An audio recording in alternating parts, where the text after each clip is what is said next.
ಒಬ್ಬ ಸ್ಫುರದ್ರೂಪಿ ಯುವಕನಿದ್ದ. ಬುದ್ಧಿವಂತ, ಕೈ ತುಂಬ ಸಂಬಳದ ಉದ್ಯೋಗ, ನೃತ್ಯದಲ್ಲಿ ಸಂಗೀತದಲ್ಲಿ ಆಸಕ್ತಿ. ಅವರ ಮನೆಯ ಬಳಿ ಒಬ್ಬ ನಿವೃತ್ತ ಮಿಲಿಟರಿ ಅಧಿಕಾರಿ ಇದ್ದರು. ದಪ್ಪ ಮೀಸೆಯ ಧಡೂತಿ ವ್ಯಕ್ತಿ, ಮೂಗಿನ ಮೇಲೆ ಸಿಟ್ಟಂತೆ. ಅವರ ಬಳಿ ಯಾವಾಗಲೂ ಲೋಡ್ ಆಗಿರುವ ಪಿಸ್ತೂಲ್ ಮತ್ತು ಬಂದೂಕು ಇರ್ತಿತ್ತಂತೆ. ಅವರಿಗೆ ಒಬ್ಬಳೇ ಮಗಳು, ಜಗದೇಕ ಸುಂದರಿ, ಒಳ್ಳೆಯ ನೃತ್ಯಗಾತಿ. ಯುವಕನಿಗೆ ಅವಳನ್ನು ಮದುವೆಯಾಗುವಂತೆ ಕೇಳುವ ಆಸೆ.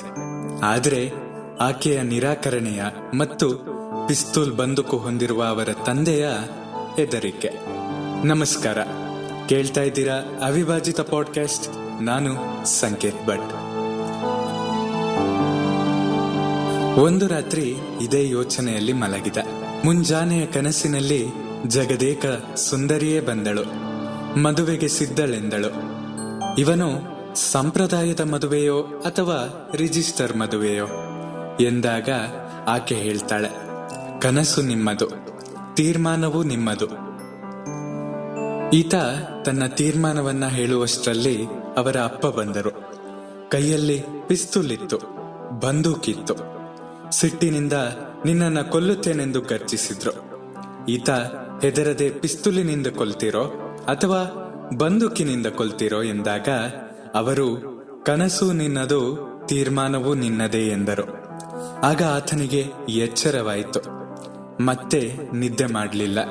ಕನಸು ನನ್ನದೇ, ಬದುಕು ನನ್ನದೇ, ಸುಮ್ಮನೆ ಕೂತರಾಗದು ಎನಿಸ್ತು. ಬೇಗನೆ ಎದ್ದು ಸಿದ್ಧನಾದ. ತನ್ನ ಕಿರುಪರಿಚಯ ಮತ್ತು ವೇತನದ ವಿವರಗಳನ್ನು ಬರೆದುಕೊಂಡ. ಶಿಸ್ತಾಗಿ ಅವರ ಮನೆಗೆ ಹೋದ. ಮನೆಯ ಮುಂದೆಯೇ ಅವನ ಕನಸಿನ ಕನ್ಯೆ ಸಿಕ್ಕಳು. ಇವನು ನೇರವಾಗಿ ಆಕೆಯನ್ನ ಮಾತನಾಡಿಸಿ ತನ್ನ ಉದ್ದೇಶವನ್ನ ತಿಳಿಸಿದ. ಆಕೆ ತನ್ನ ತಂದೆಯೊಂದಿಗೆ ಮಾತನಾಡಿ ಎಂದಳು. ಅವರು ಮನೆಯ ವರಾಂಡದಲ್ಲಿ ವಿಜಯ ಕರ್ನಾಟಕ ಓದುತ್ತಾ ಕುಳಿತಿದ್ರು. ಅವರಿಗೆ ತನ್ನ ಬೇಡಿಕೆ ತಿಳಿಸಿದಾಗ ಅವರು ಗಂಭೀರವಾಗಿ, ನಿಮ್ಮ ತಂದೆ ತಾಯಿ ಬಂದು ಮಾತನಾಡುವುದು ಸಂಪ್ರದಾಯ ಎಂದರು. ಮುಂದಿನ ದಿನಗಳಲ್ಲಿ ಜಾತಿ, ಅಂತಸ್ತು, ಸಂಪ್ರದಾಯ ಇನ್ನೂ ಏನೇನೋ ಅಡ್ಡ ಬಂದವು. ಆದರೆ ಪ್ರಯತ್ನ ಕೈ ಬಿಡಲಿಲ್ಲ. ಮುಂದೆ ಸಂಭವಿಸಿದ್ದನ್ನ ಸುದೀರ್ಘವಾಗಿ ಹೇಳಿ ಸಮಯ ವ್ಯರ್ಥ ಮಾಡುವುದೇಕೆ? ಈಗ ಅವರದು ಸುಖಿ ಸಂಸಾರ. ಎಲ್ಲರ ಕನಸು ಸುಲಭವಾಗಿ ನನಸಾಗುವುದಿಲ್ಲವೆಂಬುದು ನಿಜ. ಆದರೆ ಕನಸು ಕಂಡು ಮೇಲೆದ್ದು ಅದನ್ನು ನನಸಾಗಿಸಿಕೊಳ್ಳಲು ಪ್ರಾಮಾಣಿಕವಾಗಿ ಪ್ರಯತ್ನಿಸಬೇಕಲ್ಲವೇ? ನಿರಾಕರಣೆಗೆ ಹೆದರದೆ, ಬಂದೂಕಿಗೆ ಬಗ್ಗದೆ, ಜಾತಿ ಅಂತಸ್ತುಗಳಿಗೆ ಬೆಲೆ ಕೊಡದೆ ಪ್ರಯತ್ನ ಪಟ್ಟರೆ ಕನಸು ನನಸಾದೀತು. ಇದು ಕೇವಲ ಮದುವೆಯ ವಿಷಯದಲ್ಲಿ ಮಾತ್ರವಲ್ಲ, ವಿದ್ಯಾಭ್ಯಾಸ, ಉದ್ಯೋಗ, ಉದ್ಯಮ ಮುಂತಾದ ಕ್ಷೇತ್ರಗಳಲ್ಲೂ ನಿಜ. ಕನಸು ಕಂಡು ಮತ್ತೆ ಚಾದರ ಹೊದ್ದು ಮಲಗಿದರೆ ಕನಸು ಹೇಗೆ ನನಸಾದೀತು?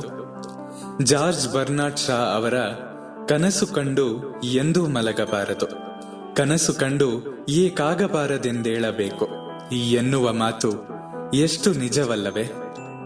ನಿಮ್ಮ ಅನಿಸಿಕೆಗಳನ್ನ ನನ್ನ ಬಳಿ ಹಂಚಿಕೊಳ್ಳಿ.